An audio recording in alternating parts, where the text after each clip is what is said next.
All right, guys, welcome in. This is the Set It Off Network. I am your host, Michael Seditol. It is August 2nd, 2024. And man, if you guys don't know by now, man, college football is back. We got College Football 25. The video game came out last month. And we got training camps. We got fall camps. We got kids camps. We got everything going on this month.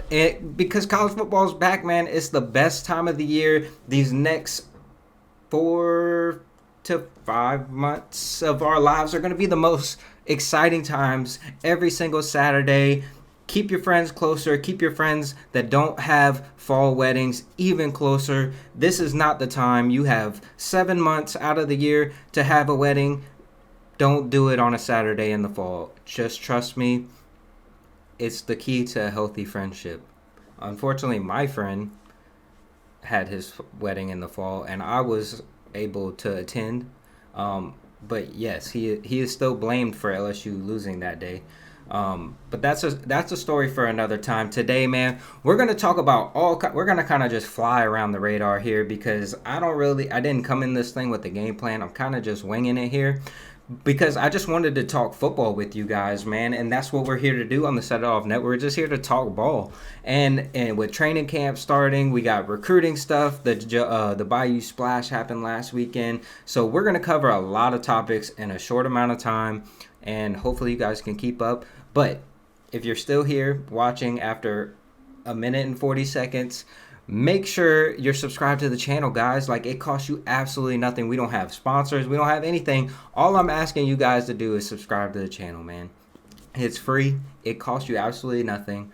It just helps me continue to grow my brand and continue to do something that I love to do, which is talk to you guys about football, man.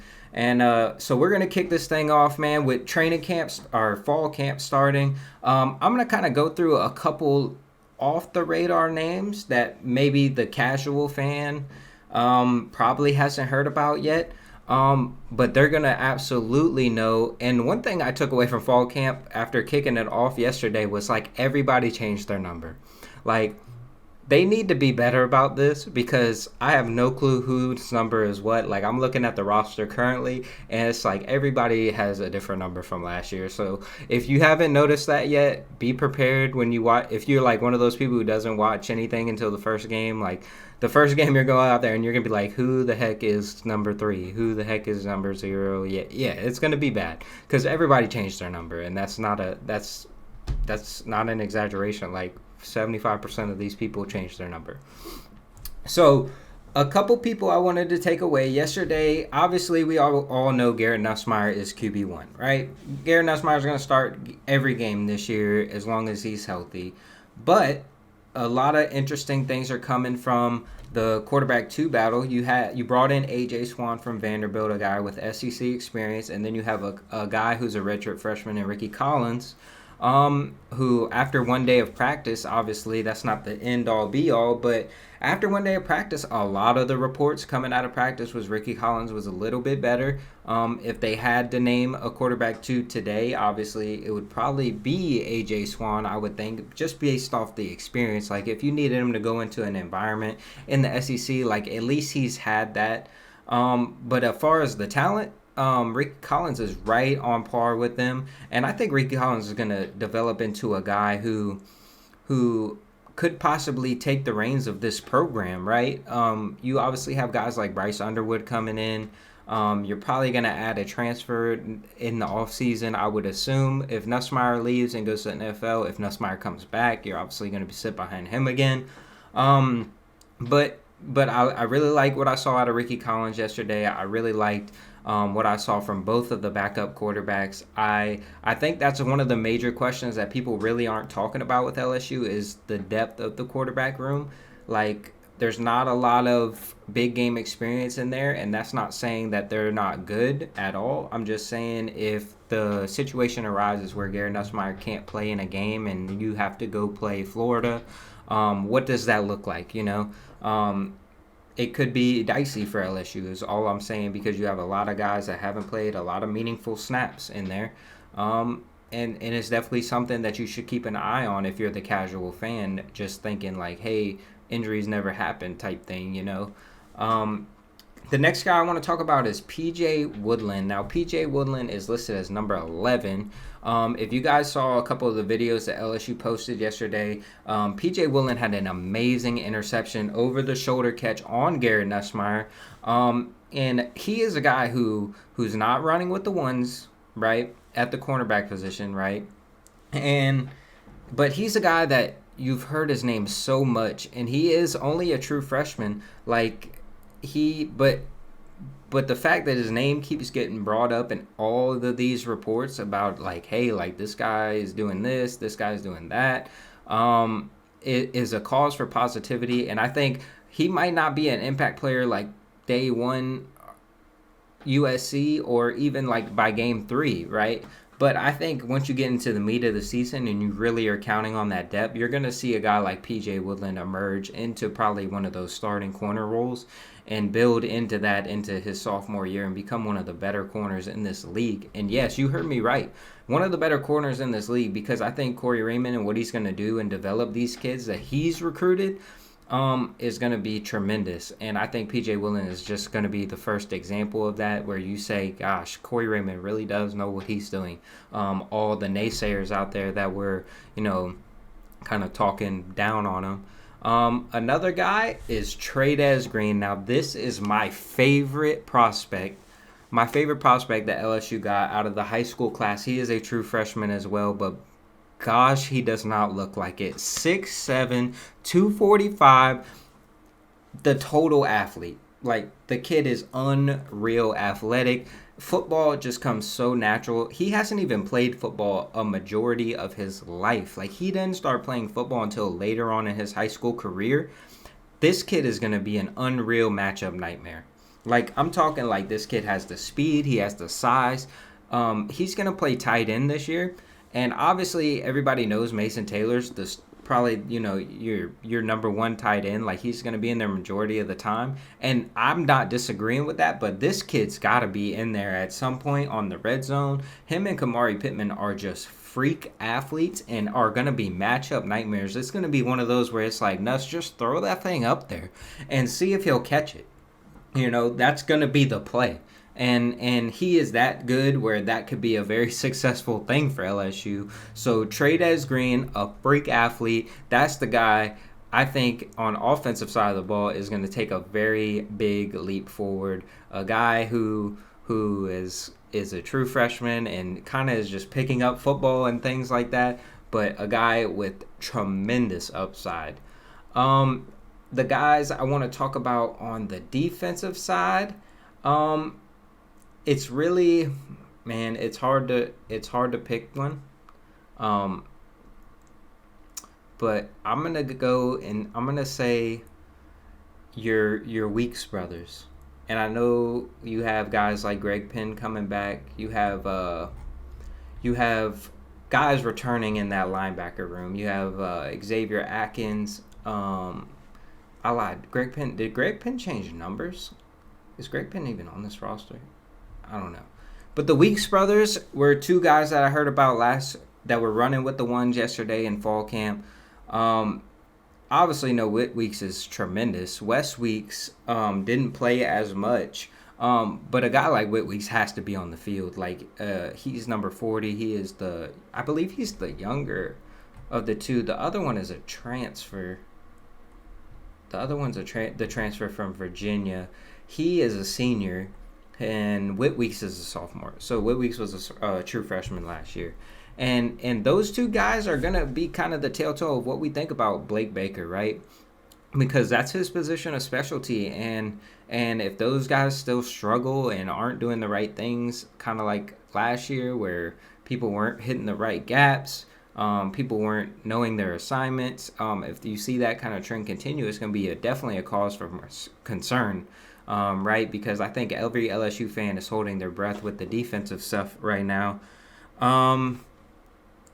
It's one of those things, though, where you almost have to just let it play out. There's nothing in training camp that is going to ease your mind about this defense, right? The defense can go out there. I'm a big believer that, the training camp stuff is training camp stuff.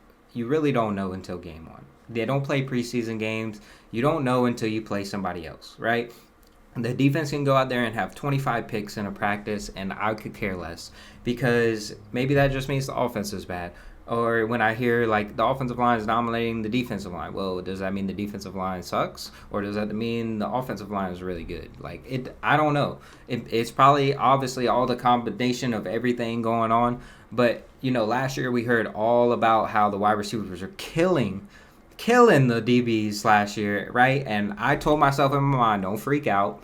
Like Malik Neighbors, Brian Thomas, like those dudes are freaks. Like they're cooking everybody. They're not just cooking our DBs, right?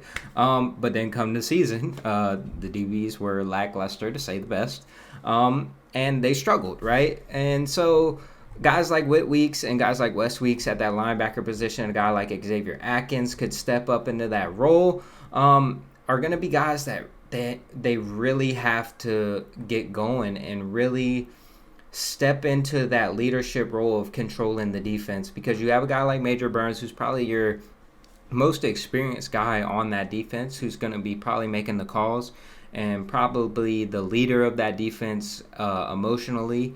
But it's going to take a guy like a star player like Whit Weeks to emerge for this defense to take it to another level, right? It's not just the DBs that were bad last year. The whole entirety of the defense was bad last year. So those two kids are guys that I'm going to be keeping an eye on.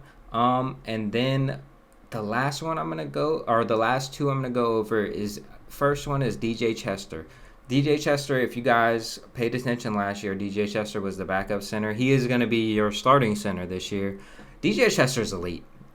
DJ Chester came in here as a guard, kind of undersized. There's no real centers in high school football. Like every head coach in America would tell you that there is no such thing as like a true center. When you get to college, it's usually the first time you're playing center. And this kid came in as a true freshman, and when Charles Turner got injured or had to come out or whatever, that kid stepped in and he was good. He was very good.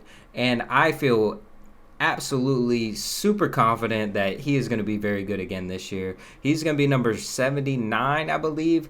But yes, DJ Chester, the name to keep an eye on. He's going to be the guy on the offensive line that's new, right? You're going to have Miles Frazier, Dellinger, Emory Jones, and Will Campbell. Those guys have been playing here for 50 years.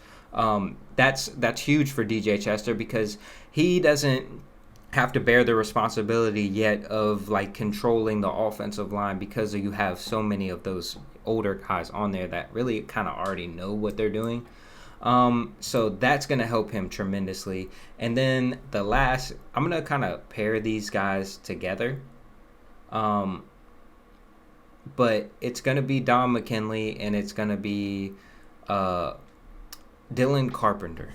And I know you guys are probably like, I know who Don McKinley is. That's that 5-star freshman. Yeah, from Acadiana. Absolutely. And he's a beast.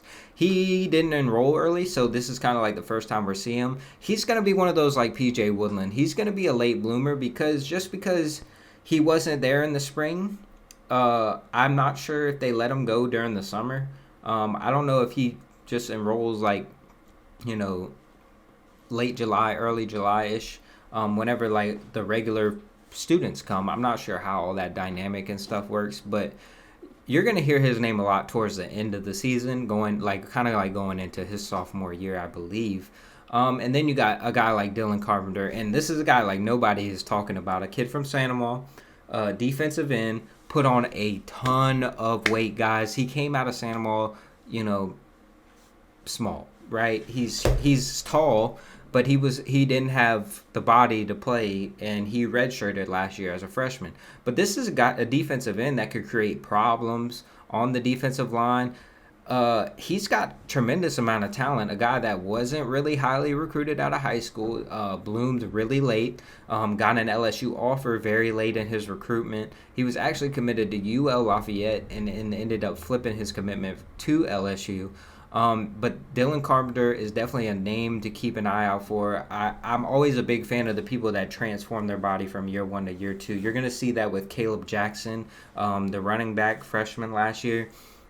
He was probably maybe like 205, 210-ish last year. huge still, right? And we saw like some of the highlights that he put up last year, but this year he is all muscle, and he is going to be an absolute beast workload. I'm actually very not like a lot of people were concerned about the running back room. Personally, I am not concerned about the running back room at all. I'm more concerned about Nussmeier and his decision making as far as what makes this offense tick. And how these wide receivers step into their new roles. That's probably my biggest concern on the offense. But the running back room with John Emery coming back, I'm feeling great about that. So those are just a couple names that I wanted to talk about, man, and get you guys kind of like in the fall camp fever, man. We're going to be doing this every week. I'm going to just be talking about random stuff every week. We're going to talk about injuries that happen at practice. We're going to talk about people that I think are going to play. We're going to start breaking down teams that LSU is going to be playing here in the next month, man. It is going to be awesome, man. I hope you guys join us for every step of the way. This is the Set It Off Network. I'm your host, Michael Sedadol, and thank you guys for watching.